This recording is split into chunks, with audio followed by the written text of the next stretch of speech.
This podcast is sponsored by nobody. Hey dudes, welcome to Splat from the Past, the only 80s themed horror and sci-fi show where things can get totally radical. Now, back in October, I interviewed Cecilia Fannon, and today I will be interviewing her husband, Jonathan Bliss. You know, they were both in the underrated James Bryan slasher classic, Don't Go in the Woods. John was a production manager, and he played the bird watcher in the movie. And we're going to talk about, his stories from the set of the movie and all of that stuff. And I can't wait since Christmas is around the corner. I thought this would be a great week to do this. And I am just so friggin' blessed. And I love what I do. And Christmas has been very good to me this year. And I want to thank God, Santa Claus, and whoever else up there for making it happen and for making me be a hard worker. So, here is my interview with Jonathan Bliss. Hey, John, welcome to the show. How are you today, sir? I am fine, and how are you doing? I am doing spectacular. I'm so glad that Cecilia could connect us. So thank you for taking the time today. Well, it's my pleasure. I haven't thought about those times back then for a long time, but this will be interesting. Yeah.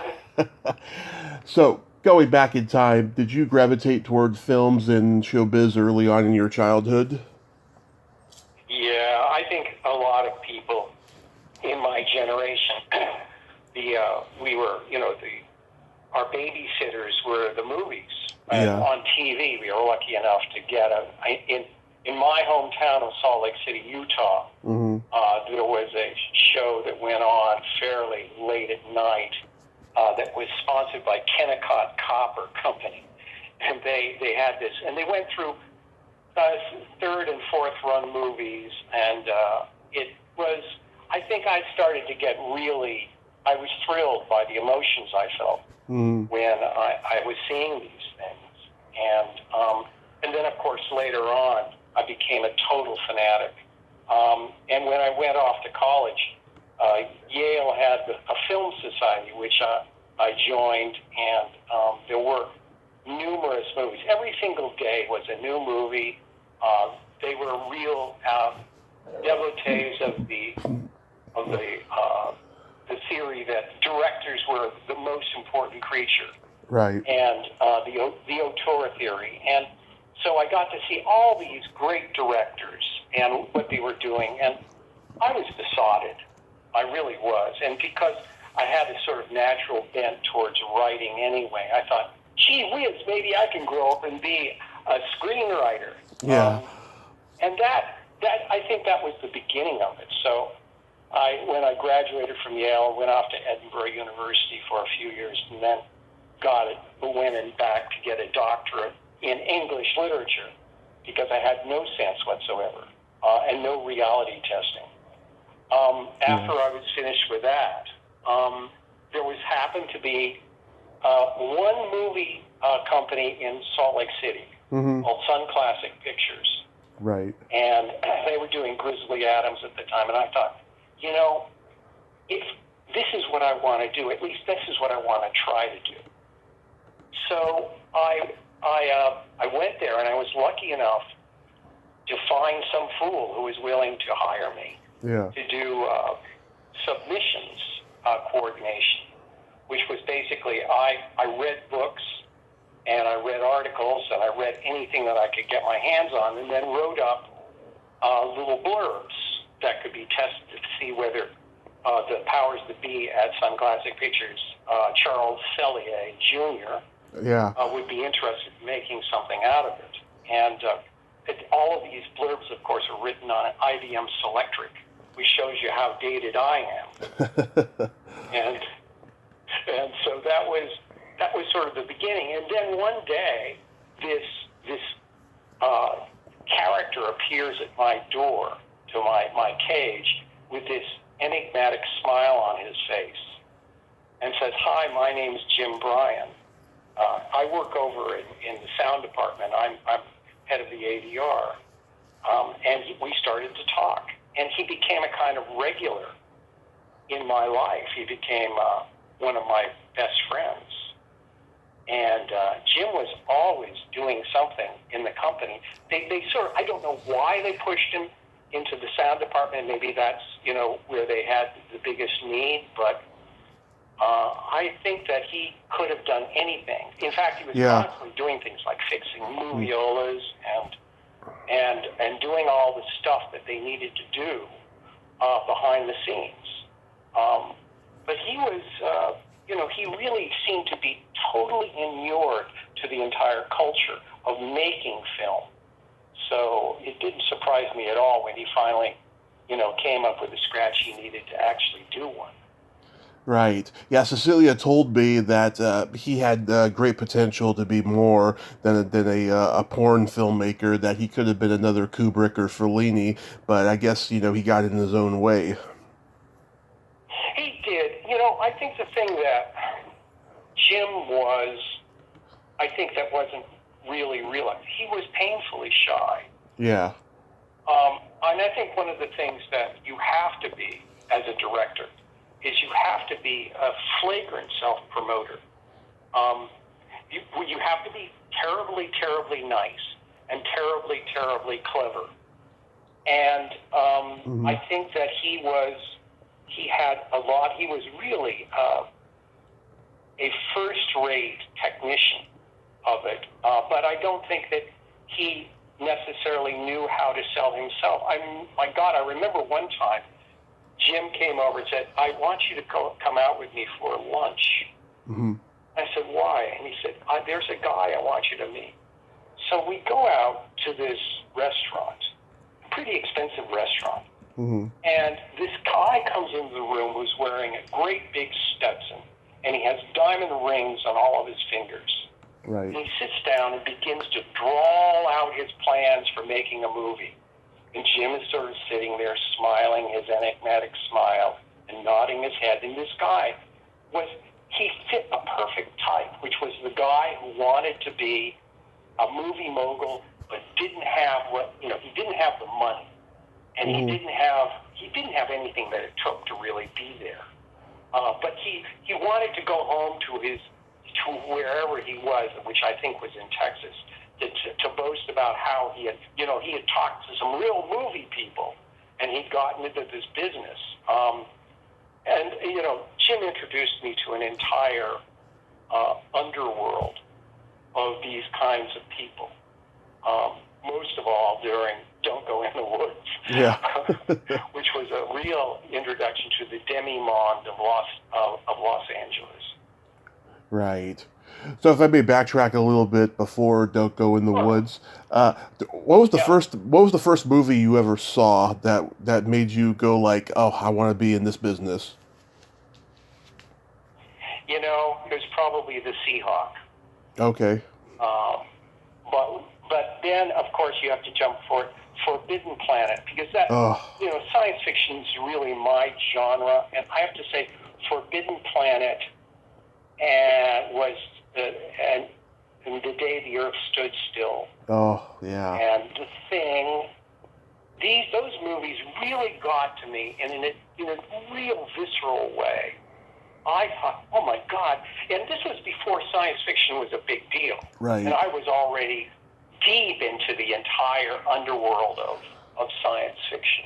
I loved everything that I read. The Humanoids and Time is the Simplest Thing by Clifford Simak and Heinlein's brilliant book. So and everyone says, "Oh, nobody's ever going to make it."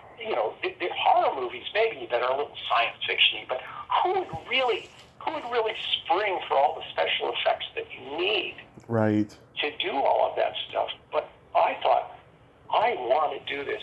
And of course, when 2001 came out, while I was still in college, I thought, this is really where the future is. And he proved it. that Stanley Kubrick proved that you could make a movie that, while it was bizarre and it didn't really go anyplace and it had very little characterization, people were absolutely glued to their seats throughout the entire thing. Right. And that as much as I think, the moon launch contributed to people's hope for the future. Right. Science fiction, the movies that were science fiction, and I wanted it now. So I had become totally. I was in it for the long term. At least I thought I was. I've talked to people from Fantastic Planet and the Day the Earth Stood Still, which was pretty amazing for me. Yeah.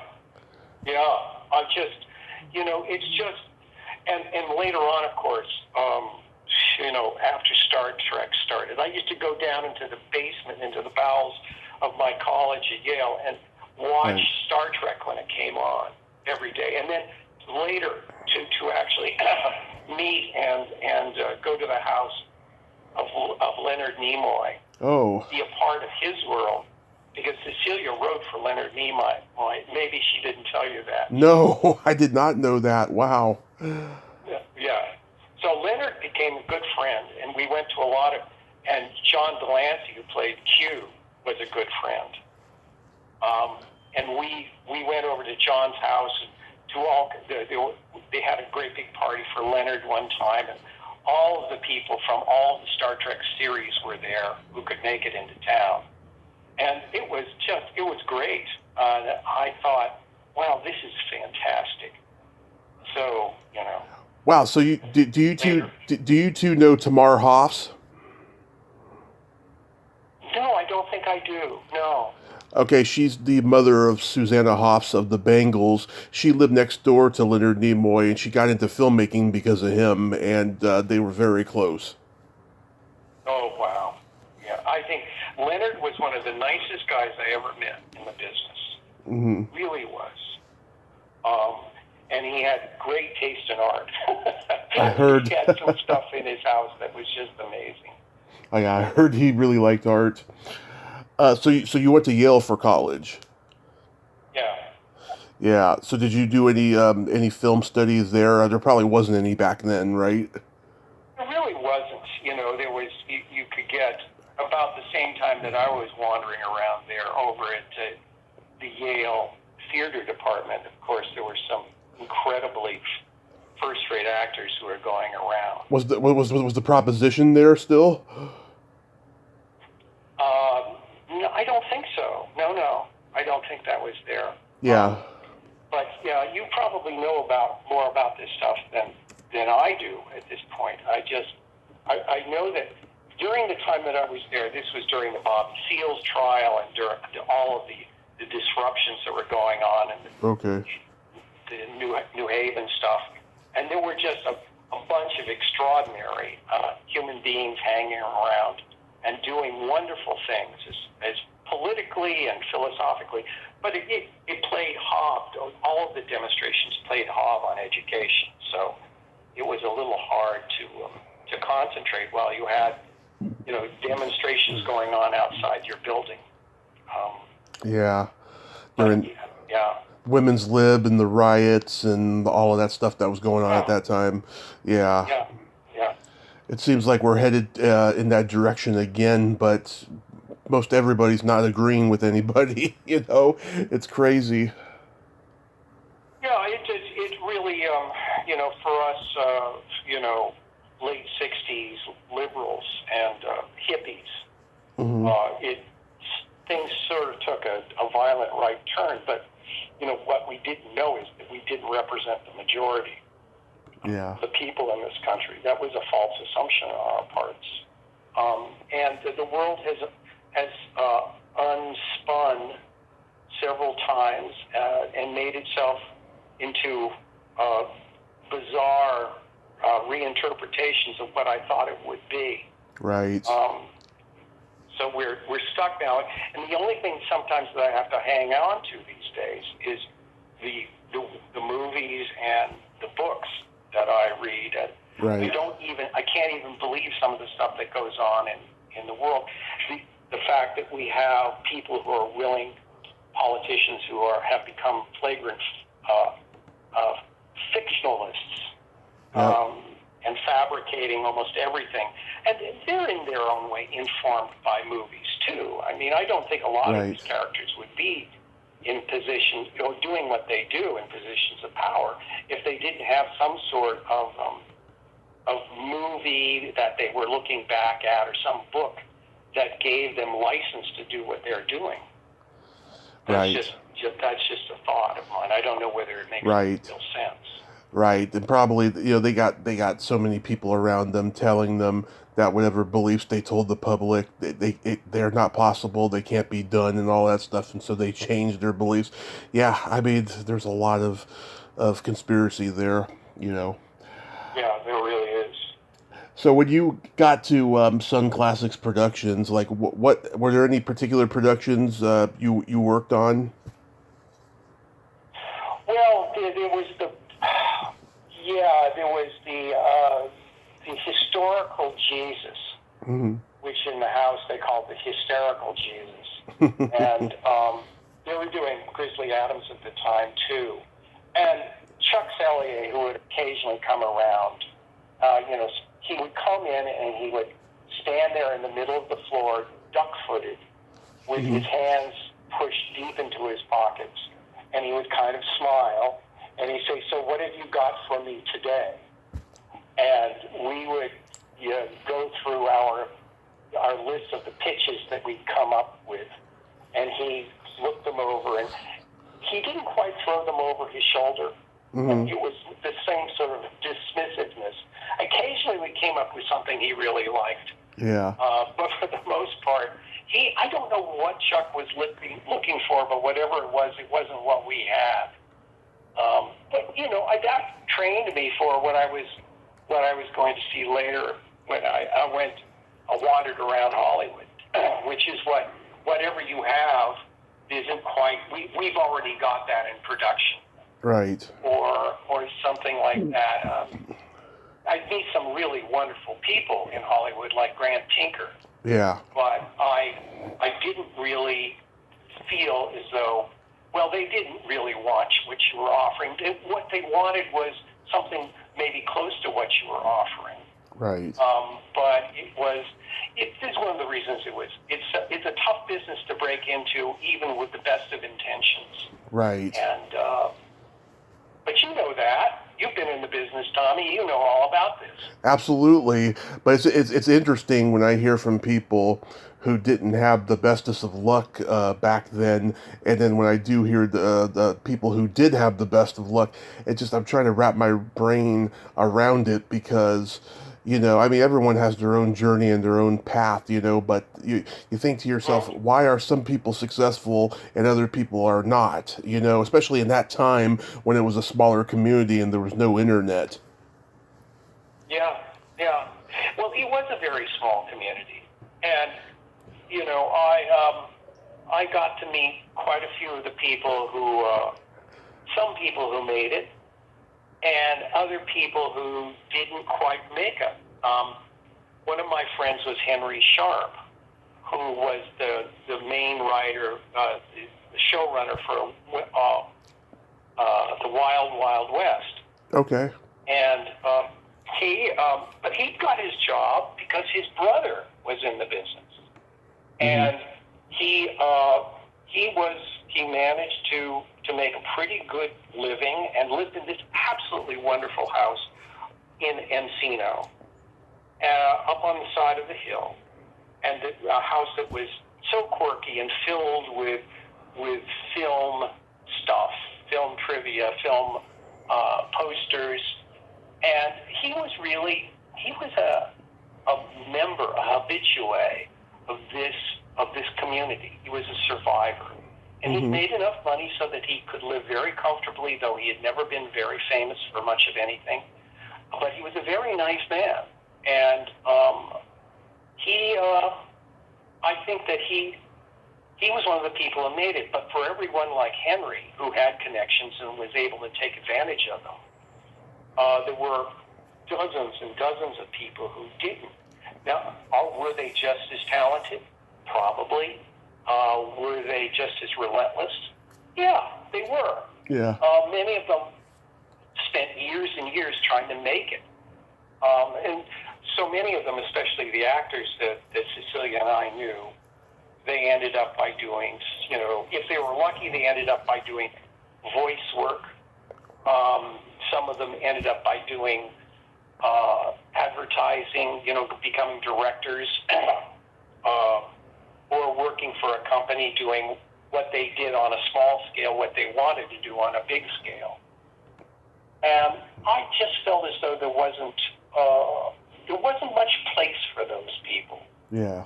But they didn't know it. And I celebrate to this day the fact that humans have this immense capacity for hope. Right. And it not only enlivens their quest, it enlightens their lives.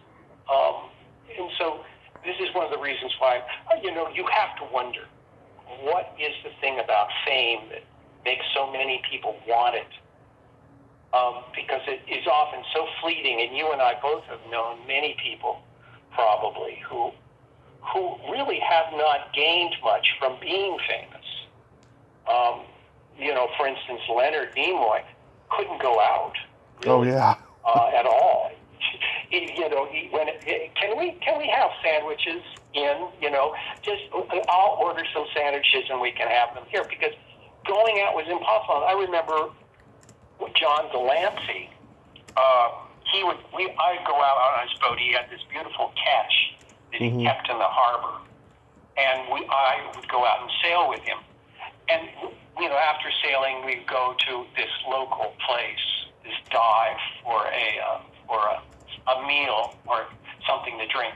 And there would be these people that they were just a couple of inches from coming over and asking, gee, you're one of my favorite actors. But you could tell that there was that Los Angeles thing that people, like in New York, you don't impose on the talent, Yeah. keep your distance, because it's not cool.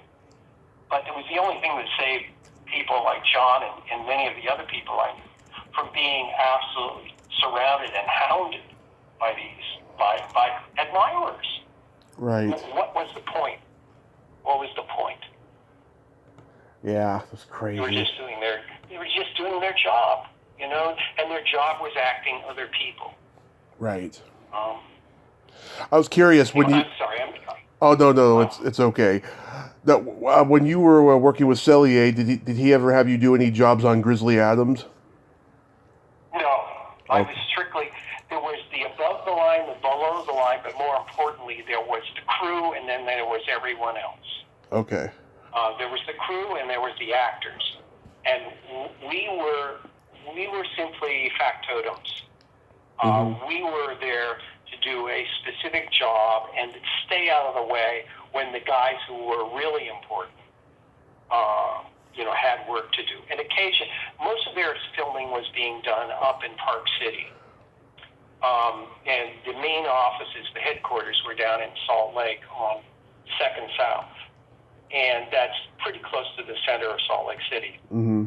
So I got to meet a director who would come through, always very nice, and got to meet a couple of the screenwriters. They would come through. Mm-hmm. But, for the most part, we kept our distance and they kept their distance. Their job, their day job and night job was up in Park City.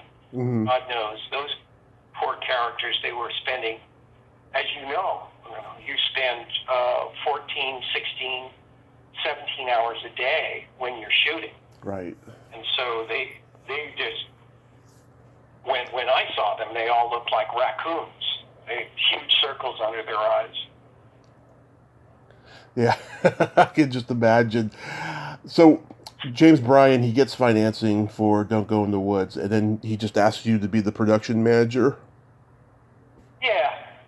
He said, I need someone to do some stuff for me. Jim was always very casual about it, which I said, sure, Jim. It sounds like fun, let's go make a movie. It's Andy Hardy. And you know, Jim was, that thing obviously would never have gotten made if it wasn't for Jim. Yeah. Jim had, for one thing, he was the guy who had the Aeroflex camera. He was also the only guy who really knew how to shoot. He had a boom mic, and he had Kathy, his wife, who was doing all the sets and the clothing. She was really, really good at that stuff. And Cecilia and I were just sort of on the outskirts. And during the course, I can't say that I was doing specifically that one job. I was running around being a victim one day. Yeah. Another day, I was holding the broom. I was doing a lot of the grip work and doing gaffing occasionally. Right. And so tried to keep people away from Jim while he was loading the camera. Because, you know, he used that great big, that black mitten because what he was doing was he was working on end stock. I mean, it was too expensive for him to buy the first take on the stock from, I don't know whether he was using Panavision or Kodak. I knew it was, 35 mil, but it was, it was very short takes because he didn't, usually the run of the film was like no more than a couple of 100 feet. Right. So he was constantly having to reload the Aeroflex. And it got mighty cold up there in the canyon while that was happening. And there wasn't much in the way of heating. We were definitely not working on a large budget. Yeah. So that's what happened. But Jim he never shivered. There was I didn't see in him any kind of reaction to the cold or the heat or anything else. His fixity, like in so many directors I've seen, his single-mindedness was indistinguishable from insanity. It was something that you just have to learn if you're a director. Right. You become utterly obsessed. And if you're lucky enough to do it a lot of times, you become serially obsessed by what you're doing. Right.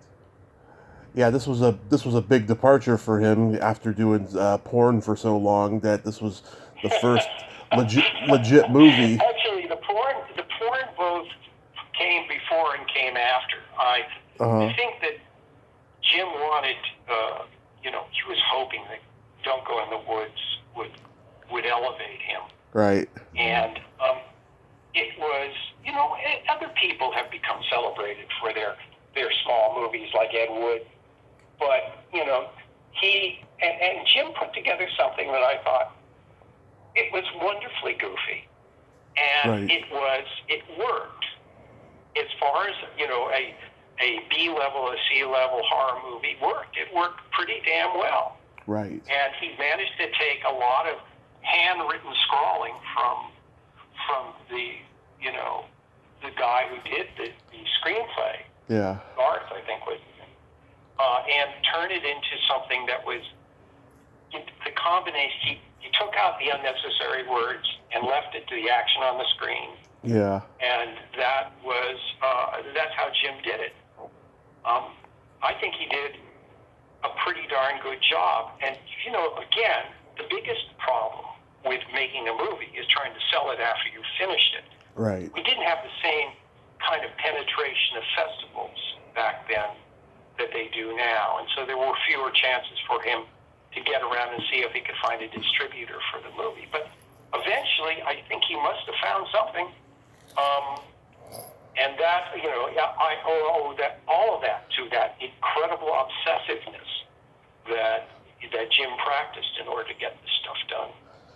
All right, and this was 1981. There was a huge slasher craze going on, not just the Yeah. ones, not just the ones that the big studios made, like Friday the 13th and My Bloody Valentine and Happy Birthday to Me, but also there was The Pit, The Prowler, Just Before Dawn, Graduation Day, all these low budget slasher movies, and a lot of them took place in rural communities. It was just Yeah. such a cliche back then, It was, but you never underestimate the stability of American taste. Right. If the problem with many of the producers was that they wanted to see something edgier, they wanted to see something different, and they didn't understand that the audience wanted to see the same thing over and over and over again. Because they wanted to be frightened, and they liked the fact that they could expect at a certain point there are going to be the surprise shots and the sudden takes and the unexpected changes and the background music, and they liked all of those tropes. Yeah. They just wanted to.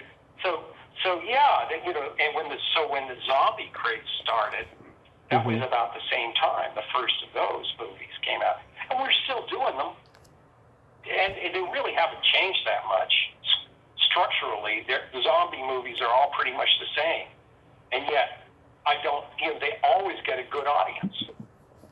Absolutely. Yeah, I mean, the horror community and the horror scene has just blown up in the last decade or so since the conventions had become so popular. I discovered them 5 years ago, and there's a lot of things I love about them, a lot of things I don't, but, it's counterproductive to talk negative. Well, you go down to San Diego once in a while to see Comic-Con and all that stuff? No, I have not been to San Diego Comic-Con. I wanted to go until the pandemic happened, but that's a con you really have to plan ahead for, because they get over 1 million plus people there. Because it's not just 1 week. It's like practically it's not just one day. It's practically a week or maybe 2 weeks. I think it's huge, San Diego Comic-Con. But I go to San Francisco and L.A. and Sacramento, places like that. It's probably just as big, and the crowds are just as frantic as they are in San Diego, because people love this stuff. There's something in the human psyche, especially in the American psyche, that requires this.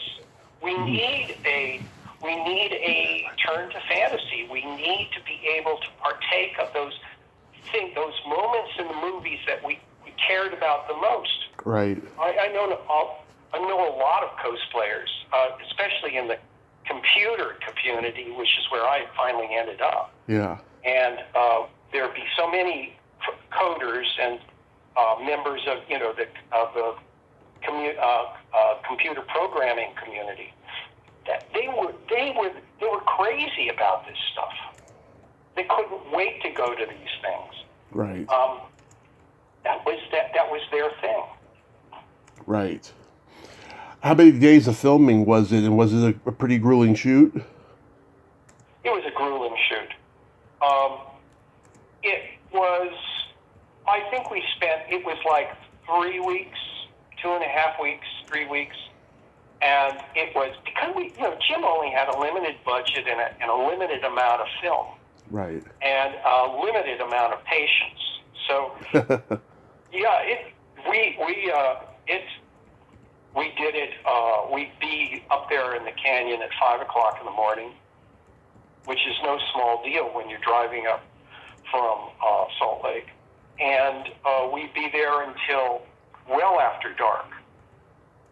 One of the members of the ensemble of the cast, who I think was he was stand-up comedian in his day job back in Los Angeles.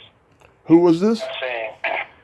Wait, who was this? I can't remember his name. All I know is he's a very friendly guy, and it would get so cold. It started to get cold. He said, "Warming up nicely," he'd announce, and people would laugh, but you could, except for Jim, who was intent. And so, 3 weeks, and probably from door to door, including the final helicopter shot, Or actually, I think it became a plane shot in the end. But it was it was really, really tough. And as you already know, Cecilia no longer can have anything to do with barbecue sauce. Yeah. And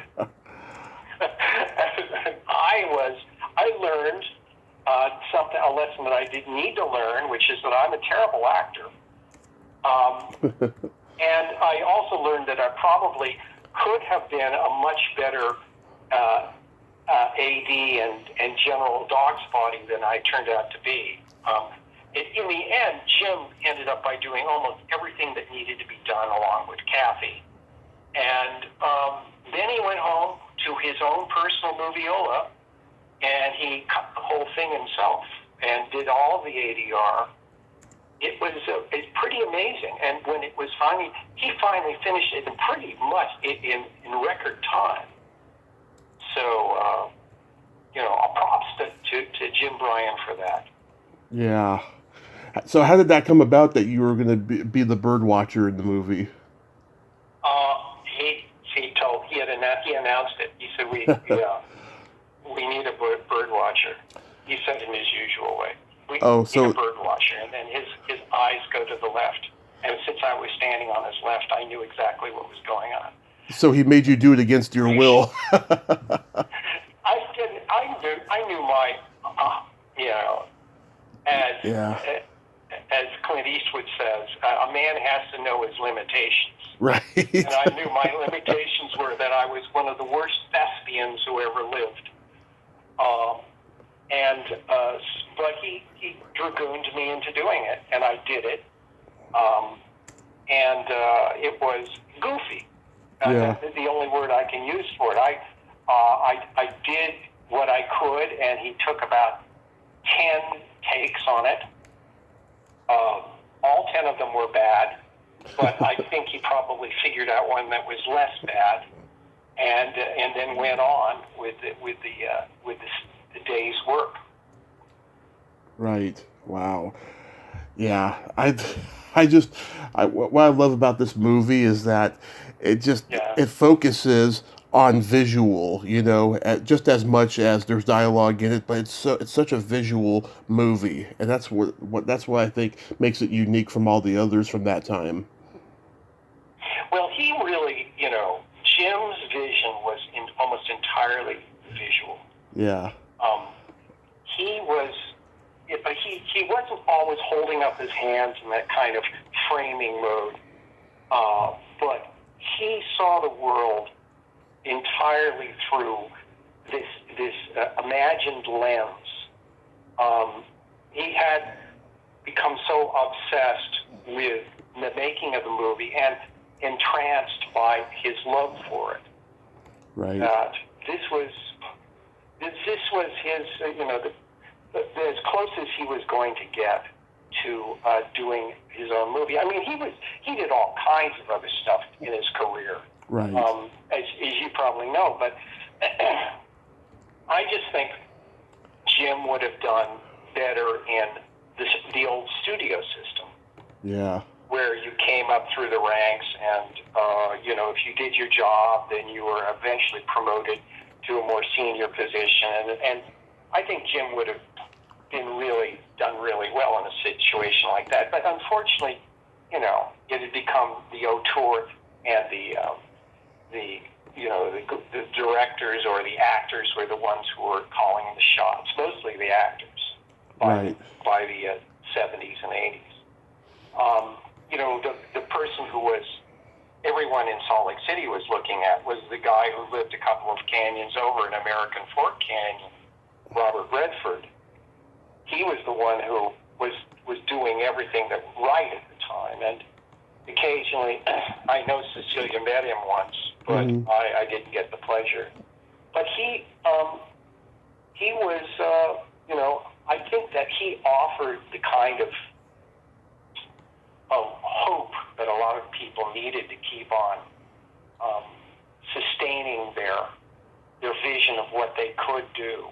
And Jim was one of the guys I know who he was going to be in the movie business, Right. hell or high water, for the rest of his life. And I think it almost killed him. Yeah. On occasion. I don't know if you'll ever be able to talk to Jim. No, he told me his health is not that great, and I tried. So. Yeah. I don't. He's again. I want to say one of the things about Jim Bryan is that he's very shy. Yeah. And so I don't think that it's easy to get to him. And his health isn't that good. But he's in many ways he's the paradigm of the struggling bit player in Hollywood. Yeah. People who actually make the movies are these guys like Jim Bryan. Yeah. The ones who never give up hope. The ones who are relentless in their commitment to something. They're doing something despite the fact that they'll never make any money doing it because they just love what they do. Yep, and I admire those people. They have this fixed vision about what life could be like if only they did make it. But even if they don't make it, they're still committed to the vision. Right. No? Right. I admire those people greatly. So do you bird watch in real life? I come from a family of bird watchers. I am. My mother was a bird watcher. Mm-hmm. All the members of my mother's family were birders from day one. And my uncle, who lived in Lincoln, Massachusetts, along with most of the Garrisons, he had a house that was dedicated to birds. He had all kinds of stuffed birds in the house, and he had photographs all over the wall of birds. So, and I remember my mother, whenever she heard a bird call, she said, "That's a canyon wren deer," or "That's a common blue jay." And so it was. So yeah, there was a strange kind of empathy there. Yeah. Had for that. Yeah.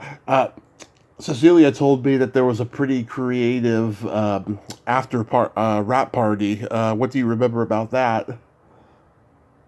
Oh, I don't remember much of anything about it, to be honest. It was the first rap party I'd ever been to, and all of these wonderful people, these people that you would never see in Salt Lake City ordinarily, were there, and it was quite a little show. I think that I can't say that I remember all that much about it, except that Jim was sort of holding court, standing in the middle of the room with the same beer in his hand the whole night, as far as I can remember. Nothing else comes to mind, Tommy. I'm sorry. I'm very bad about these things. What did she say? Maybe you can refresh my memory. I can't even remember myself. I just remember her saying it was pretty creative. I'm like, how is a rap party creative? Yeah, my words exactly. It's like, a writer's party. It's an oxymoron. Writers don't have parties. They only have wakes. Yeah. Yeah. I mean, she did go into details and stuff, and I did go back and listen to it again, but right now I'm blanking on what was mentioned. Yeah. But I was curious though. It said in the credits that you went by McCormick Dalton. Is that true? Well, that was one of my takes. I think he probably didn't. He couldn't put me under. It would have sounded, like something an absolutely ridiculous thing. But there weren't that many people behind the scenes, behind the camera, who were doing stuff. So I think Jim just was making up names left, right, and center to try to fill out, so it looked like he had a real, honest-to-God camera crew. McCormick Dalton's a wonderful name, yeah. Yeah. That's crazy. Uh, Um, so after that movie, I mean, did you work on any other movies of note? oh, I worked on my wife's movie. Mm-hmm. I worked on, to be honest, I never really did that again.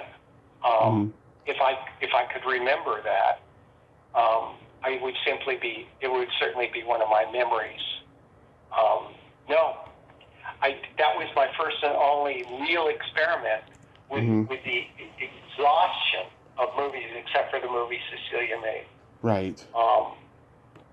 But by the time you get up to everyone makes movies these days because they do it with their Digital. iPhones, Yeah. and so that doesn't really qualify anymore. I did. I got to see a couple of shows of takes when I was wandering around studios, but again, that was just single takes on sound stages in Right. Studio City when I was visiting Grant Tinker's. But aside from that, no more movies for me. Mm-hmm. So you got to know Grant Tinker? Yeah, I met him a few times because he was one of the few guys in Hollywood who was willing to give a kid a look. Yeah. And he asked me to come in. I wrote a nice letter. It must have been a hell of a letter.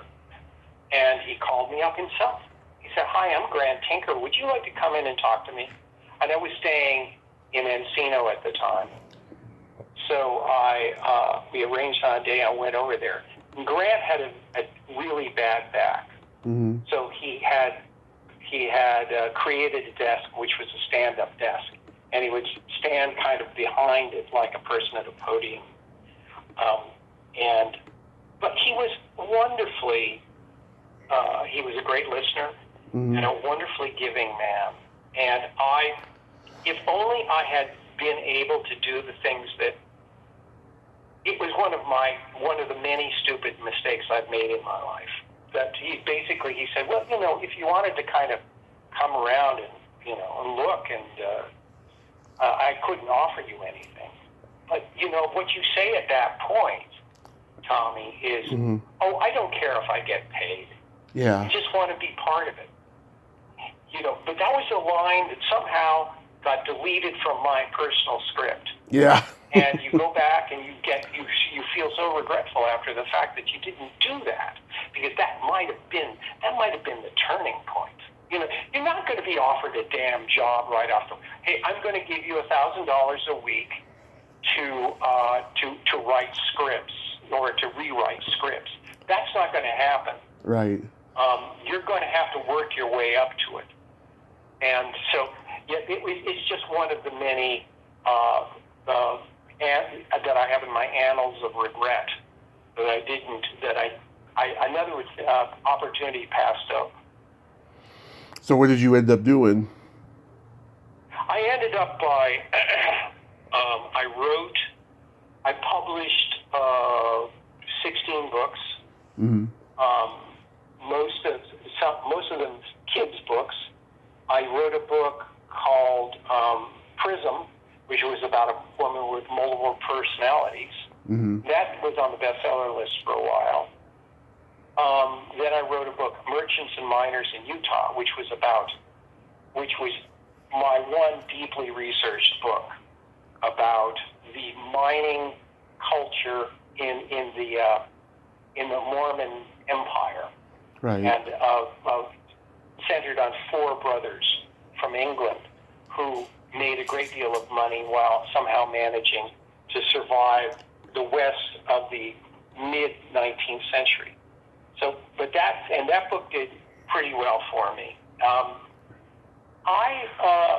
Then after that, because I realized that writing books was never going to make a tremendous amount of money unless I got really lucky.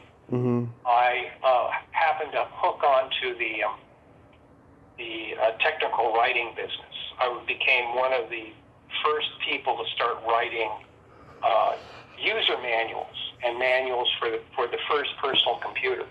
So Right. I got a ringside seat to the development of the personal computer.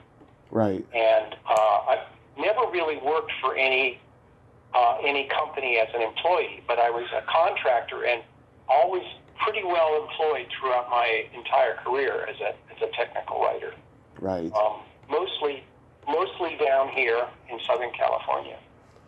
So that's been interesting. But now that I'm retired, I'm going back to my roots and writing. I'm finishing up a science fiction novel, and we'll see where that gets me. That's great. So how's the COVID situation been for you? You know, it's we more hear about it than we actually experience it. Yeah. We've been fully vaccinated, and we've been boosted, as we say these days.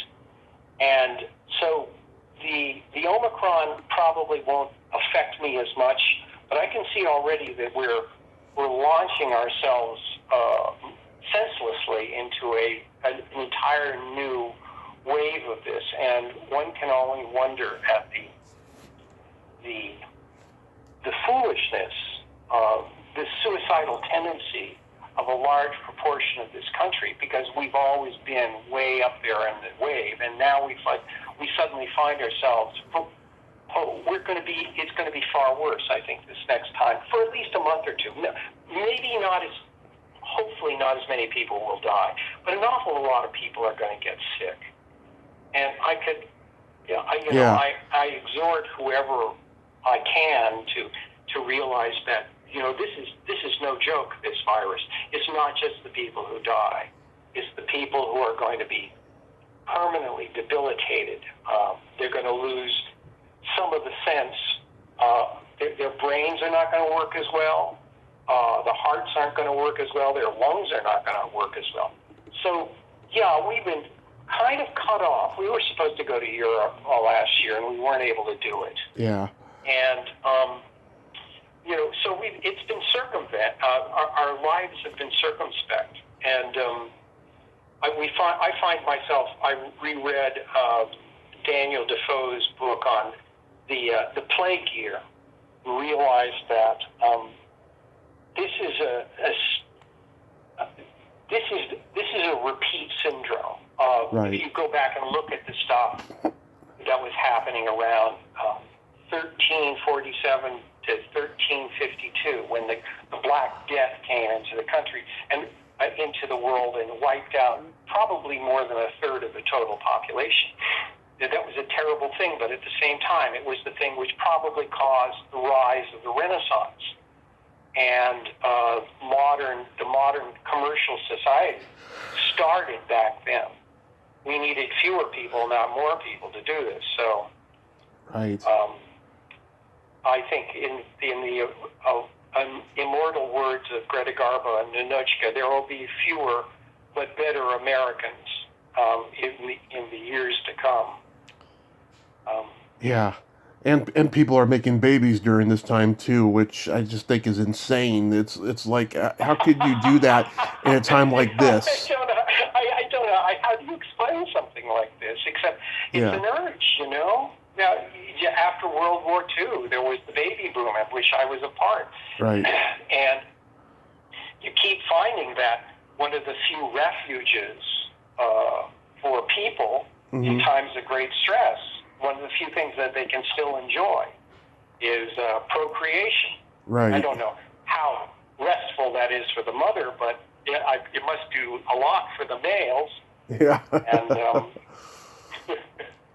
but so there we are. We're stuck, but we, Cecilia and I have a really wonderful life together, and we're deeply entrenched in literature and writing, and we enjoy concerts and movies and opera and a lot of stuff like that. And we live in a beautiful part of the world, and so it's counterintuitive, but I think we're happy and we're doing well. And I know that sounds like a bunch of plutocrats smugly talking talking about their happy lives. But at least in this respect, we have a happy life. We're not crazy about what's going on in the world. Of course. Who could be? And even more now than before. I understand your day job is as a stand-up comedian. Was. We need people like you. It was. Yeah. We need people like you, Tommy. Thanks. We need people who are willing to make us laugh.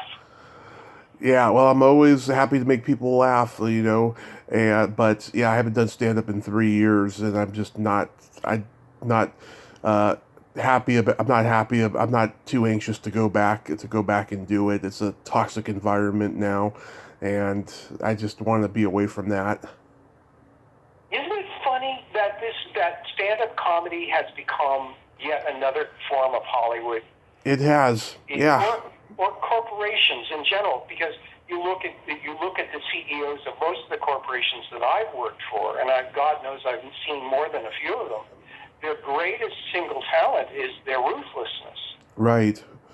And Everything has. Unfortunately, you can say the same thing. I mean, there's so many guys who are supposed to be funny men or anything but funny once they get off the stage, Right. and they're just trying to get ahead by any means necessary, including backstabbing.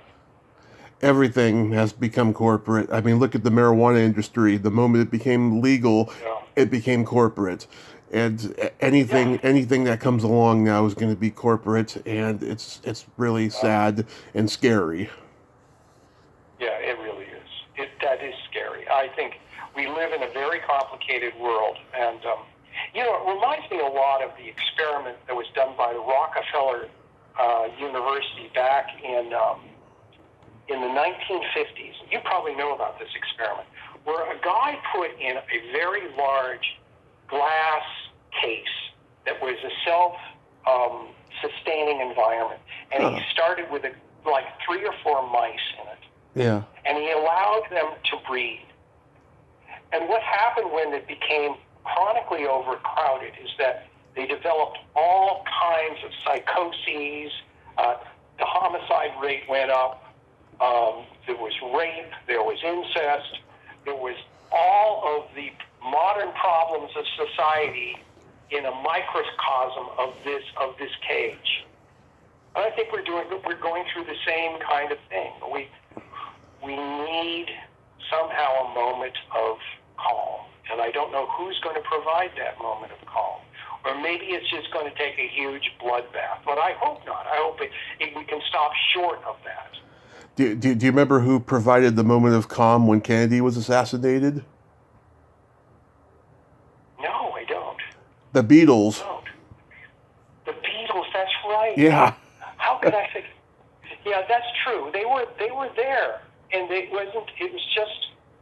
And of course, then I have to say that my favorite period of music was the late '60s. Yeah. It was more than just music. It was just this wonderful feeling. It wasn't the drugs necessarily. I mean, although the drugs were a sort of added benefit. Yeah. But it was the feeling that anything was possible, that hope was, we could achieve great things.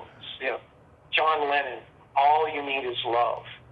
And I think we needed that so desperately, and it was such a wonderful period for music. And the Flower Children, and being part of that whole thing was the coolest time of my life.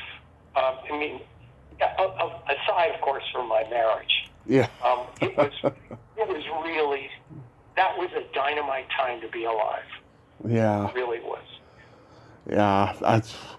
By 1999, I saw the world just getting weirder and weirder, and then when 9/11 happened, it was at the point of no return, and it's just been a loose cannon ever since. But hopefully we'll get a better time, soon. I think we will. I think we will see it. I think, in fact, it's funny you would mention that, because I often see the world as periods of slow but steady improvement, punctuated by moments of absolute crisis. I could see, for instance, Kennedy's assassination was one. And later on, Martin Luther King's assassination was another. And then 9/11, that was another one. And always, these have left deep holes in the psyche. And they've had to be healed, and they've had to be, the country has had to find a way, and the world, to rejuvenate itself and bring itself back into some sort of sanity. I think the election of Donald Trump was another one of those moments. Of course, and that's a given. We're just bruised and beaten as we are. History teaches us that we come back from these moments. Not necessarily stronger than we were before, but because things like democracy are very fragile entities. But you really do see that human beings as a whole are good people, the small people. It's, you look at history, and unfortunately history tends to focus on the big people, who also tend to be the most brutal, the most narcissistic. Yep. But if you look at the people who make life go, it's the people they're the decent ones often. They're the ones who have, they're just trying to get along, they're doing their job. If something bad happens to someone that they know, they come around and they try to help. That's one of the reasons why, going back to Don't Go in the Woods, it's not a big movie. It's a small movie, and yet it's the stuff that makes the big movies possible. It's the stuff of Hollywood that's built upon a foundation of this hope and these aspirations that may or may not be realized, but still exist. The world is like that too. We will survive this. We will get stronger, or at least we will get wiser, which is maybe as much as we can hope for, and hope that we can pass on to our kids a memory of what we've done wrong.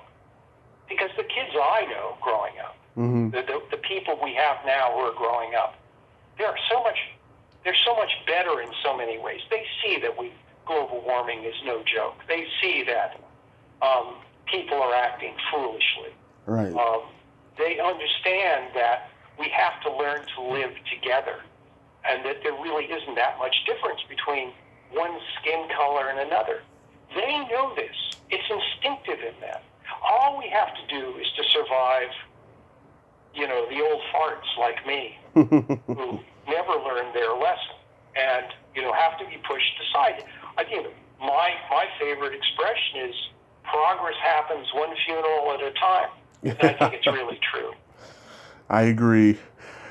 Well, Jonathan, I want to thank you so much for coming on today. I'm glad that Cecilia could connect us.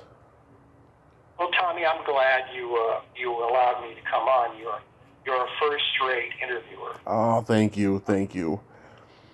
I hope you two have a Merry Christmas, a Happy New Year, and please be safe. Thank you, Tommy. Same to you. Okay. Bye-bye. Bye-bye. Well, there you have it. Jonathan Bliss. Ain't he a cool dude? What a nice guy, huh?